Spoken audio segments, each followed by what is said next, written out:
8월 첫 주 8월 1일입니다. 주일 예배에 참여하신 모든 성도님 주님의 이름으로 환영합니다. 오늘 전급받을 말씀은 죽여야 할 것과 버려야 할 것들이라는 제목으로 본문의 말씀은 골로새서 3장 1절에서 우리 10절까지 말씀입니다. 우리 함께 합독하시겠습니다.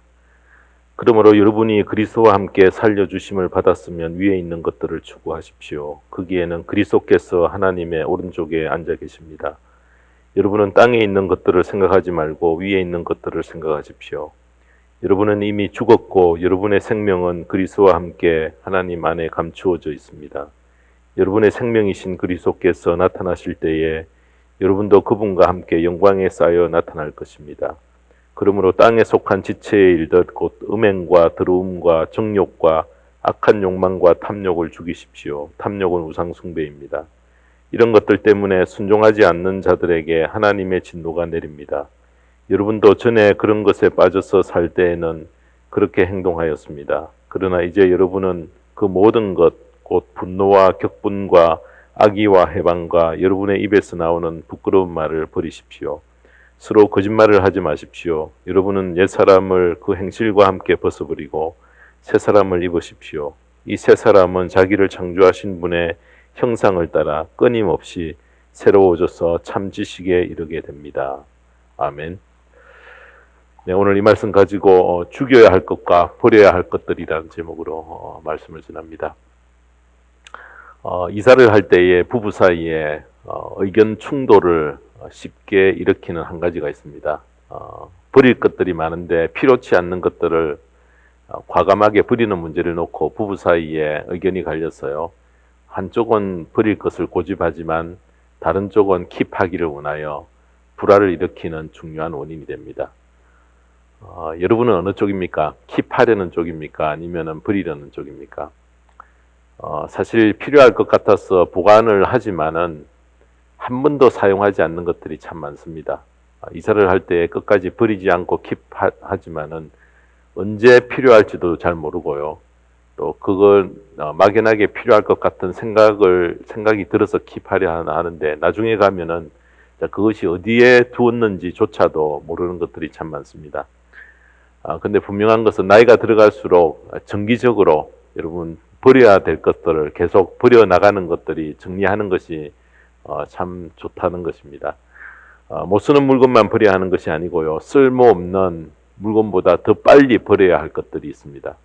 오늘 본문의 말씀은 우리가 무엇을 버려야 하는지에 대해서 가르쳐 줍니다. 우리 신앙인들은 이 세상에서 살지만은 이 세상에 속한 사람들이 아닙니다. 육체를 가지고 육신 가운데 살지만은 육신에 속한 사람들이 아닙니다. 세상 속에서 살지만은 세상 끝에 얽매여서 세상만을 추구하며 살아가는 사람들이 아닙니다. 그래서 여러분 세례식이 바로 이것을 의미합니다. 과거에 속한 나의 모든 것은 예수와 더불어 죽고 이제는 예수님의 부활처럼 하나님의 자녀로 다시 태어나 새로운 피조물로 거듭나서 살겠다는 다짐과 약속이 바로 이 세례 속에 들어 있습니다. 우리가 주님을 영접하여 하나님의 자녀가 되면은 인간 체온수는 죽고 새로운 능력을 받아서 새로운 욕구와 새로운 피조물로 살게 됩니다. 그래서 과거에는 땅에 소속이 되어 있었지만은 이제는 신분이 바뀌어 하늘 백성이 되었는데 그렇게 신분이 바뀌고 소원이 바뀌고 능력을 가졌다고 하면 삶이 전과 달라야 한다는 것입니다. 그래서 오늘 본문 1절에서 2절에 바울은 이렇게 말을 합니다. 그러므로 여러분이 그리스도와 함께 살려주심을 받았으면 위에 있는 것들을 추구하십시오. 거기에는 그리스도께서 하나님의 오른쪽에 앉아 계십니다. 여러분은 땅에 있는 것들을 생각하지 말고 위에 있는 것들을 생각하십시오. 그래서 땅의 방법대로 말고 하늘의 방법대로 살라 그렇게 말하는 것입니다. 우리가 하나님의 백성이 되어 살 때에 어떻게 살아야 할 것인가? 하나님의 백성이 되었다면은 죽여야 할 것이 있고 버려야 할 것이 있음을 본문이 밝힙니다. 좀 설교 제목이 죽여야 할 것과 버려야 할 것들 좀 이렇게 과격한 표현인데 본문 5절과 8절에서 제가 뽑았습니다. 우리 모두는 예수 그리스도와 함께 십자가에 못 박힘으로 죽음에서 벗어나 생명 속으로 들어가 다시 살리심을 받았습니다. 그래서 땅의 것을 생각하며 사는 사람들이 아니라 위의 것, 하늘의 것, 신령한 것을 추구하며 그것을 바라보며 사는 사람이 되었다는 것입니다. 자, 그래서 오늘 죽여야 할 것과 버려야 할 것 무엇인가? 자, 첫째는 악한 정욕을 죽여라. 그렇게 5절이 이야기를 합니다. 자, 무엇을 죽여야 하는가? 본문 5절이 밝힙니다. 5절에 보시면은 그러므로 땅에 속한 지체의 일들 곧 음행과 더러움과 정욕과 악한 욕망과 탐욕을 죽이십시오. 탐욕은 우상 숭배입니다. 총 5가지가 열거되어 있는데요. 성과 관련되어 있는 것이 4가지입니다. 성과 관련된 죄에 대해 성경은 여러 곳에서 지적을 합니다. 배우자가 아닌 사람과 결혼 없이 갖는 성관계를 비롯하여서 동성애, 또 근친상간 이런 것을 모두 다 포함을 합니다. 음행과 더러움은 조절되지 않는 정욕에서 일어나는 것인데요. 악한 정욕은 반드시 죽여야 함을 오늘 이 본문이 우리에게 밝힙니다. 왜 정욕을 죽여야 하는가? 성을 나쁜 것으로 우리는 여겨서는 안 됩니다. 성이란 우리의 인간에게 하나님 본능으로 주신 것이기 때문에 귀하고 좋은 것입니다. 성관계란 하나님께서 부부된 자들에게 허락된 삶의 본능이기 때문에 선한 성욕은 우리가 잘 보존하고 그렇게 지켜가야 하지만은 잘못된 정욕은 꼭 죽여야 한다는 것입니다. 사랑하는 사람 사이에 사랑을 표현하는 여러 방법 중에 하나가 피부 접촉입니다. 그래서 서로의 접촉은 두 사람의 친밀한 그런 관계를 나타내주는 서로의 그런 관계와 비례한다 그렇게 말을 하셨습니다. 여러분 잘 모르는 남성이 낯선 여성에게 악수를 하자라고 손을 내밀면 멈칫하게 됩니다. 자, 그렇게 친하지 않는데 허그를 하자고 하면은 피하기도 합니다. 저희들은 익숙하지 않지만은 미국 교회 여기에 교인들 중에는 친밀감을 표현하면서 서로 뺨을 접촉하는 것을 우리는 가끔 봅니다. 우리가 본능적으로 알 수 있는 것은 서로의 접촉은 상대를 사랑하는 정도와 깊이 연결되어 있다는 것입니다.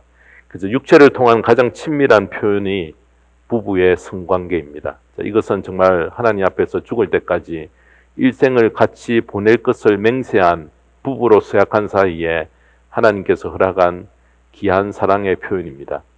자, 그래서 잠언 5장 18절 19절에 보면은 이렇게 말씀합니다. 내 셈이 복된 줄 알고 내가 젊어서 맞은 아내와 더불어 즐거워하여라.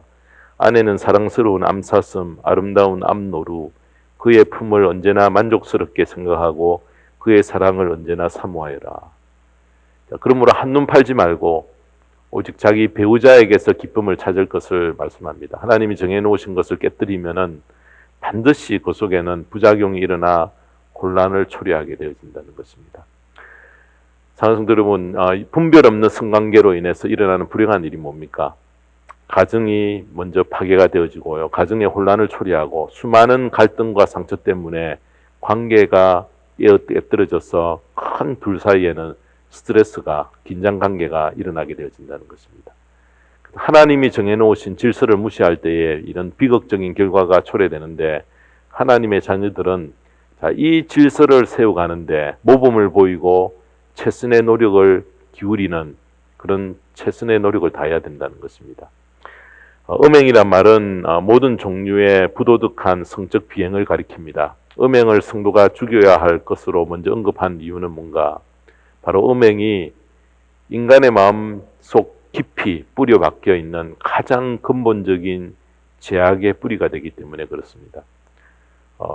하나님을 거부했던 심리학자 프로이드는 이런 올바른 이야기를 했습니다. 인간의 마음속에는 성적인 욕구와 무의식적 성적 충동이 자리 잡고 있을 뿐만 아니라 그 성적 욕구와 성적 충동이 인간을 행동하게 하는 근본적인 힘이다. 이렇게 이야기를 했습니다.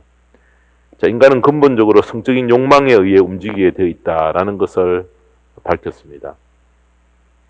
어느 사회이고 타락의 중심에는 성적 타락, 성적인 문란이 딱 중심의 자리를 차지하게 됩니다. 제약된 도시의 대명사인 소돔과 고모라도 여러분 동성연의 출발이 거기에서 이루어졌고요. 성적 타락이 그걸 이루었고요.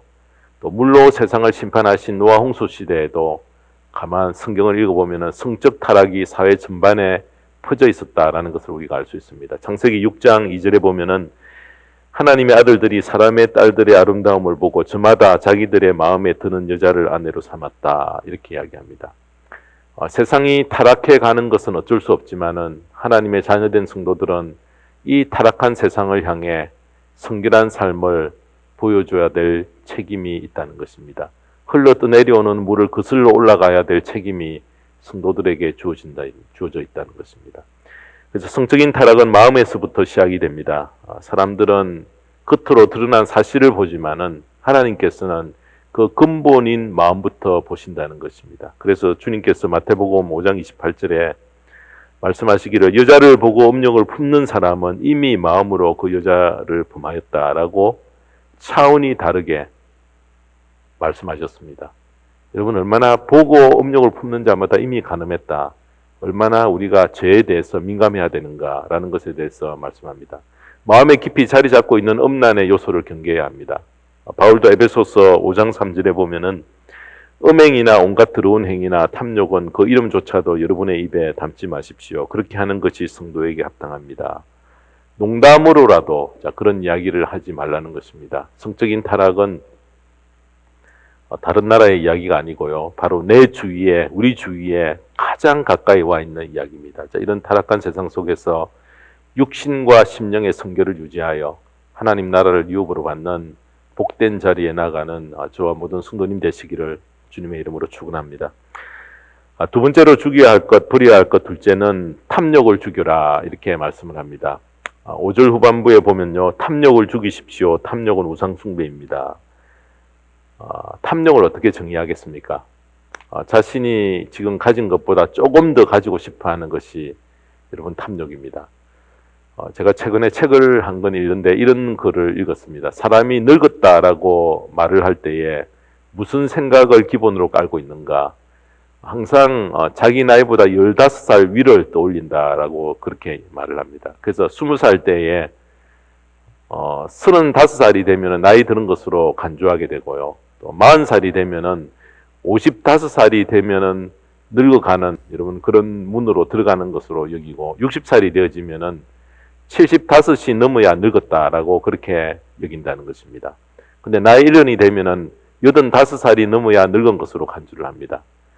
그래서 탐심이란 자신이 가진 것보다 조금 더 갖기를 원하는 것을 말을 합니다. 그런데 이런 탐욕을 왜 죽여야 합니까? 탐욕은 악의 뿌리가 되기 때문에 그렇습니다. 그래서 바울은 디모데전서 6장 10절에 돈을 사랑하는 것이 모든 악의 뿌리입니다. 돈을 쫓다가 믿음에서 떠나 헤매기도 하고 많은 고통을 겪기도 한 사람이 들어 있습니다. 다는 아니지만 탐욕은 올바른 믿음에서 떠나게 만들고요. 탐욕은 많은 고통을 불러옵니다. 왜 탐욕이라는 것이 이렇게 믿음에서 떠나게 하고 고통을 겪게 하는가? 바로 재물 속에 영적인 파워가 숨겨져 있기 때문에 그렇다는 것입니다. 그래서 주님께서 마태복음 6장 24절에 이렇게 말씀합니다. 아무도 두 주인을 섬기지 못한다. 한쪽을 미워하고 다른 쪽을 사랑하거나 한쪽을 중히 여기고 다른 쪽을 없이 여길 것이다. 너희는 하나님과 재물을 아울러 섬길 수 없다. 둘을 똑같이 여러분 페어하게 사랑할 수 없다는 것입니다. 언제든지 이 균형이 깨어진다는 것인데 사람의 재성은 탐욕적으로 치우치게 만드는 힘이 훨씬 강하게 우리 속에 자리 잡고 있다는 것입니다. 여러분 돈이 있어야지 마음이 놓이고 솔직히 돈이 있어야 안정감을 갖습니다. 그러다 보면은 하나님보다 재물을 훨씬 더 의지하게 되고 결국은 재물이 우리 마음속에 우상으로 자리를 잡게 되어진다는 것입니다. 그래서 탐욕을 버려야 합니다. 탐욕은 우상숭배다. 하나님보다 더 의지하는 것이 우상숭배인데 탐욕이 과하면은 돈이 우상이 되는데 우상은 언제든지 진정한 행복이나 만족을 주지 못합니다. 언제든지 맨 마지막에 보면은 우리를 실망시키게 하고 우리를 파괴하는 앞잡이 노릇을 하는 것이 바로 탐욕이고 우상이라는 것입니다. 탐심을 물리치지 못하여 망한 사람들이 성경에 참 많이 등장을 합니다. 대표적인 한 사람을 든다면 엘리사의 종 게하시입니다. 아람 왕의 군대 장관이었던 나만이 병에 걸려서 엘리사를 찾아왔습니다. 엘리사를 통해 고침을 받았고요. 그는 너무나 기뻐서 나만 장군은 엘리사에게 자기가 가져왔던 모든 선물로 주려는 보물을 다 내놓고 살해를 했지만 엘리사는 어떤 것도 받지 않았습니다. 다 가지고 돌아가라고 그렇게 이야기합니다. 결국 나만 장군은 싣고 왔던 그 보물들을 다 싸가지고 돌아가고 있었습니다. 근데 옆에서 그 모든 일을 지켜보고 들었던 엘리사의 종 게하시의 마음에 탐욕이 일어나기 시작했던 것입니다. 병을 고쳐준 감사의 대가를 왜 저리 안 받지? 이해가 되지 않아. 자, 그래서 그는 자기 나라로 돌아가는 나만의 뒤를 빨리 쫓아가서 스승님의 이름을 팔고 은 1달란트와 옷 2벌을 얻습니다.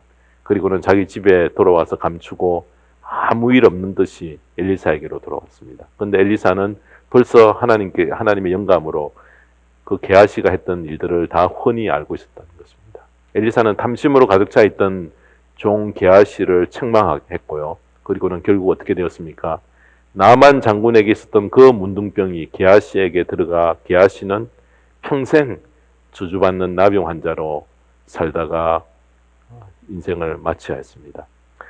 여러분, 탐욕을 죽이지 못하고 마음의 중심의 자리를 잡으면 그 결국은 행복이 아니라 파괴를 가지고 온다는 것입니다. 우리를 행복하게 해주실 분은 오직 하나님이시고 삶의 안정을 보장하시는 분도 항상 하나님이시고 하나님의 자리를 탐욕의 대상인 돈이 차지하면 반드시 실망과 파괴가 그 속에서 나타난다는 것입니다.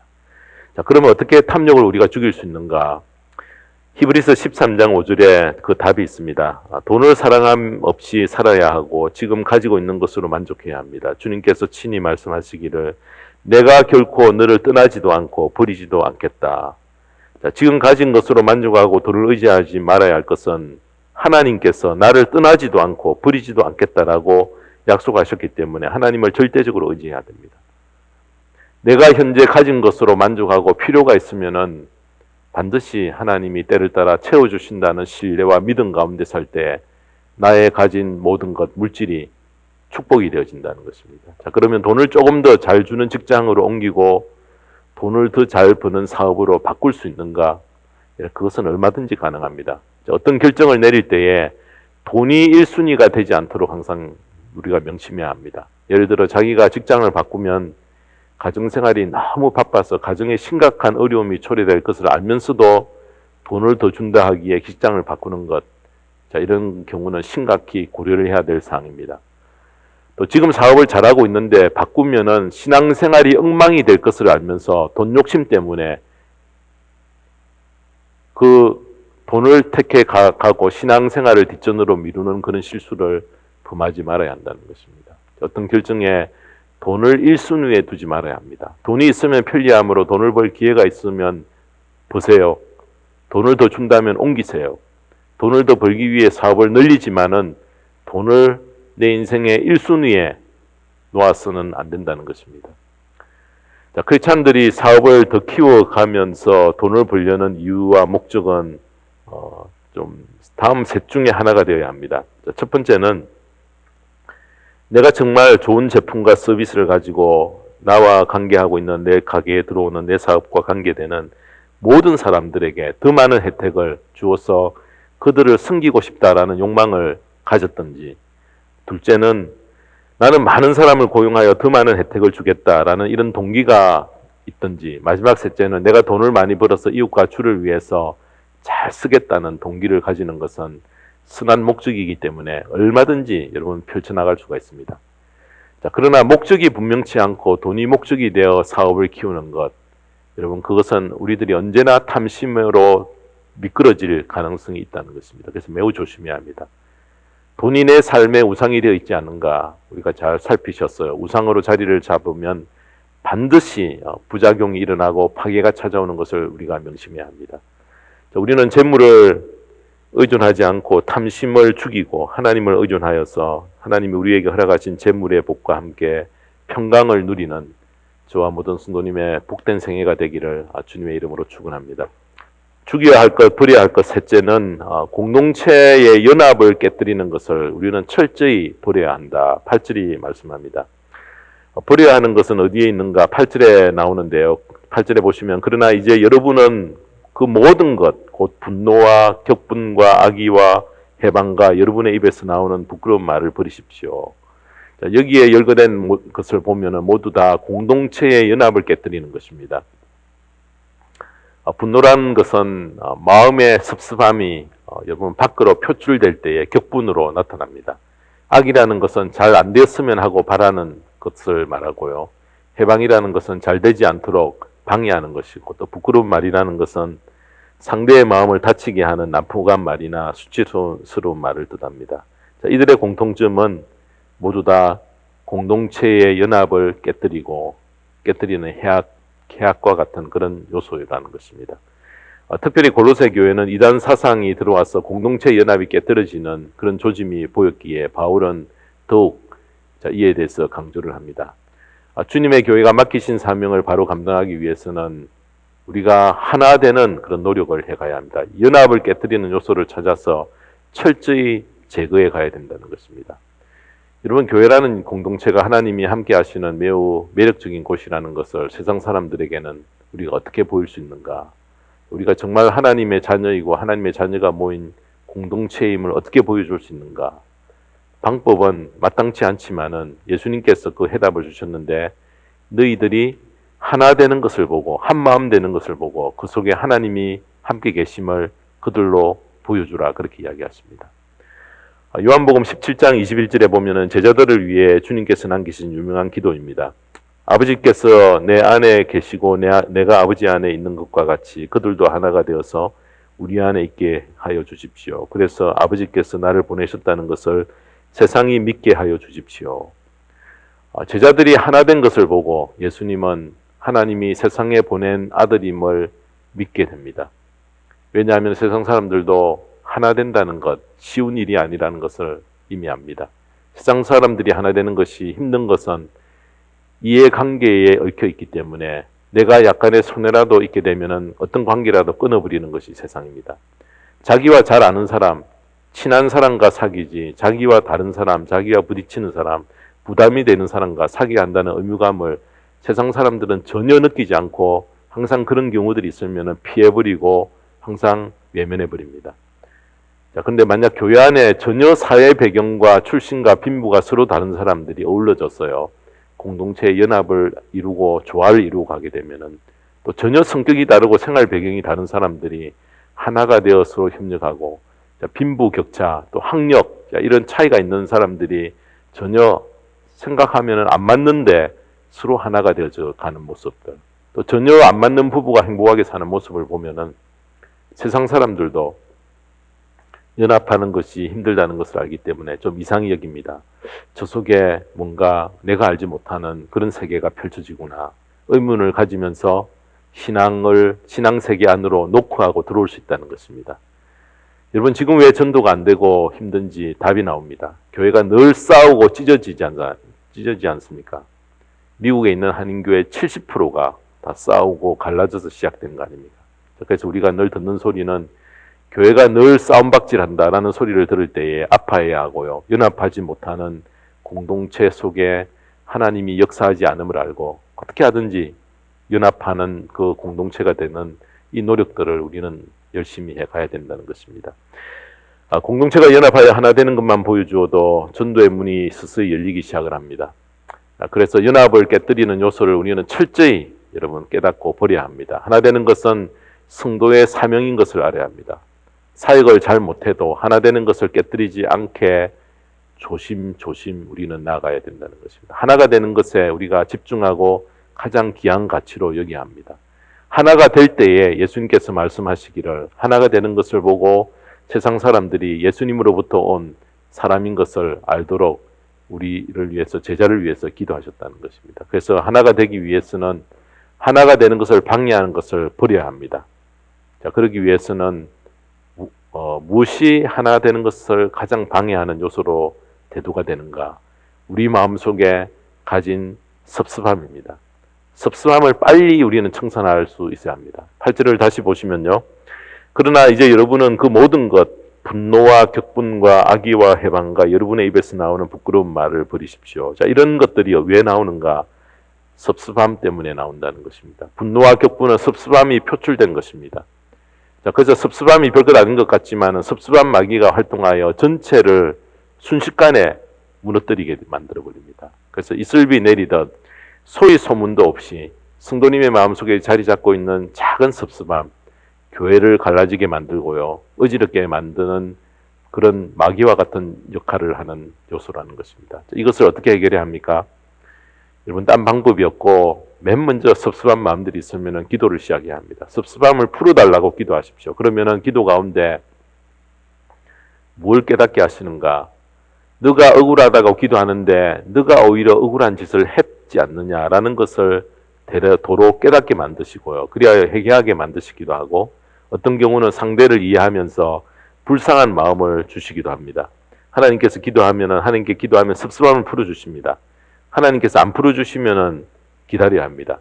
그래서 여러분, 시간이 오랫동안 지나면은 자동적으로 섭섭함이 사라지고 세월이 지나면서 그 섭섭함이 사겨져 버리는 경우들이 있습니다. 자, 그런데 기도해도 안 사라지고 세월이 지나도 점점 분노가 더해지면 어떻게 해야 되는가? 자, 그때는 본인을 만나야 한다는 것입니다. 자기 입장을 이야기하고 상대의 입장을 듣고 그렇게 하는 가운데서 해결의 길을 성령께서 인도했습니다. 만약 만나서 악화되어도 공개되어져 버렸기 때문에 어떤 쪽으로든 결론이 내려집니다. 방관하거나 묵혀두고 있으면은 공동체를 해치는, 연합을 해치는 큰 해를 주게 된다는 것입니다.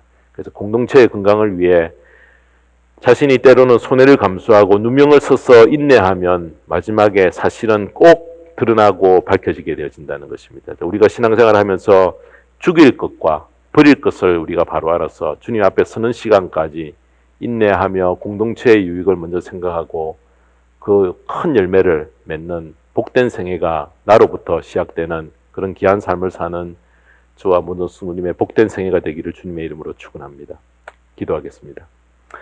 하나님 아버지, 감사합니다. 교회가 교회답게 빛의 역할을 감당하기 위해서는 우리 각자가 죽여야 할 것과 버려야 할 것을 오늘 본문이 우리에게 일러줍니다. 자, 이것을 바로 알고 자신의 삶에 열매를 맺어가야 하는데, 우리가 정욕을 죽이게 하시고 탐욕을 죽이게 하시고 공동체의 연합을 허무는 모든 요소를 가감히 버리는 자리에 나가게 하셔서 우리가 섬기는 복음장로교회가 든든한 공동체로 이 지역에 서서 바른 복음 증거의 역할을 감당하며 많은 영혼을 주님께로 돌아오는 귀한 사역을 감당할 수 있는 주님의 몸된 교회로 세워주시고 축복하여 주시옵소서. 감사드리며 우리 주 예수 그리스도의 이름 받들어 기도드리옵나이다. 아멘.